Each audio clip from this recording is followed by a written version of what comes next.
ล่ากับคิดเห็นแต่ว่าเงินนำไปฝากเซียวไว้สิไปเอาขึ้นกันแล้วว่าท่านช่วยส่งพ่อแกขึ้นแล้วก็ไปเนี่ยเล่ากันได้ไปหาเซียวไปถามมาเลยเงินเขาฝากกับตัวไว้หลายปีแล้วเขาสิมาเอาขึ้นเรื่อยๆอาจารย์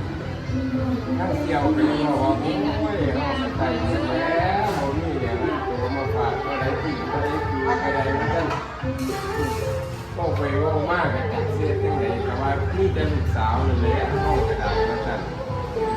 คือวันนั่งสมิทดา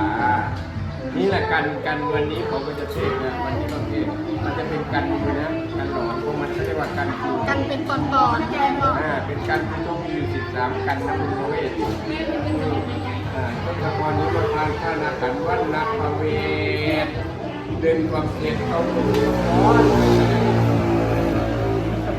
กันลงกันจะขี่